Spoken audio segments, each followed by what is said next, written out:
국립정신건강센터가 정신질환자에게 처방하는 약물의 주요 기전은 마약성, 마취성, 저체온화성 약물일 뿐이고 이들 약물로 정신질환을 고쳐낸 사례는 아직 단 한 건도 없습니다.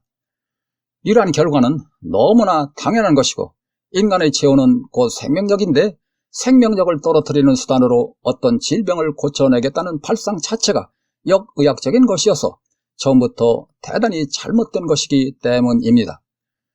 국립정신건강센터장은 도파민 호르몬은 건강한 사람의 경우 꼭 필요한 양만큼만 적정하게 분비하여 국민의 건강을 유지시켜주고 있지만 일단 건강이 무너지면 도파민은 비정상적이고 고장난 기계처럼 부적절하게 분비되어 국민들에게 불면증 등 정신질환을 유발시킨다 라고 판단하면서 위와 같은 기전을 가진 약물을 처방하여 도파민의 분비량을 인위적으로 저감시키고 있는 것입니다. 내가 질병관리본부장의 우리 몸을 해치거나 해치기 위하여 분비되는 호르몬은 존재하지 않는다 라는 판단에 어긋나지 않느냐 라고 국립정신건강센터장에게 질문하니 그것은 건강한 사람의 경우에 국한한다 라고 답변합니다. 내가 건강이 무너져 도파민이 비정상적으로 과다 분비되고 있다 라고 국가가 진단하는 사람을 상대로 내 사비로 100분 이내에 지극히 정상 분비자로 전환시켜 놓겠다 라는 제안을 하였으나 국립정신건강센터장은 그를 단호히 거부하였습니다.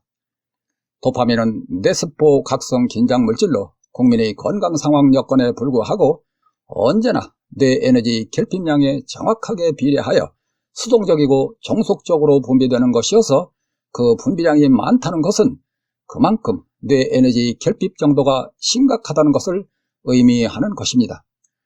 이처럼 도파민은 에너지 결핍으로 사멸 위기에 몰린 뇌세포를 구원하기 위한 목적으로 지극히 적정량만을 분비하고 있는 것인데 뇌 에너지 결핍 문제는 해결하지 않은 채 오로지 마약성, 마취성, 저체온화성 약물로 생존력을 마비시켜 그 분비량만을 인위적으로 저감시키는 행위는 뇌 에너지 결핍량과 그의 지원물질인 도파민 분비량과의 생존적 함수관계를 파괴시키면서 뇌세포를 고립무원의 외톨이로 전락시켜 서둘러 사멸의 길로 질주하게 하는 결과를 초래함으로써 인위적 배질자루의 구렁텅이로 밀어넣는 결과를 만들어내고 있는 것입니다.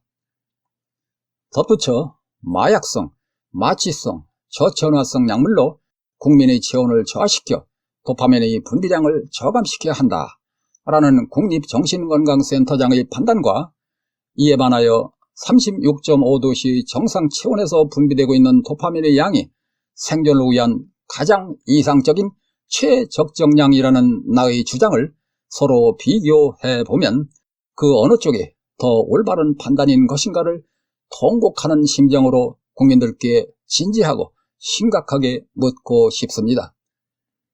당연히 36.5도씨의 체온하에서 왕성하게 이루어지는 생리활동에 의거 분비되는 도파민의 양이 가장 이상적인 적정량이라는 나의 주장이 올바른 것이라고 판단해야 할 것이며 이런 판단은 그 예외가 성립되지 않는 강건종의 건강이론인 우리 몸은 36.5도씨의 체온하에서 가장 왕성한 생명력을 구현한다 라는 원칙에도 정확하게 부합하는 것입니다.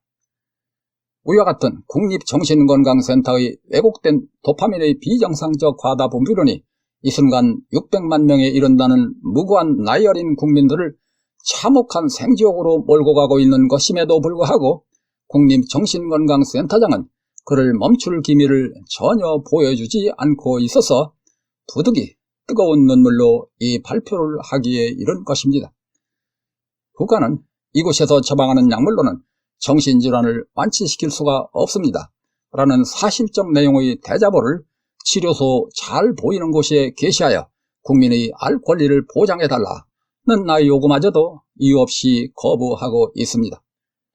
위 약물들이 마약성, 마취성, 저체온화성 기전을 가진 것이라는 사실에 관한 상세한 내용은 유튜브 정신질환 단박에 완치된다 에서 별도로 설명하고 있기에 여기에서는 생략합니다.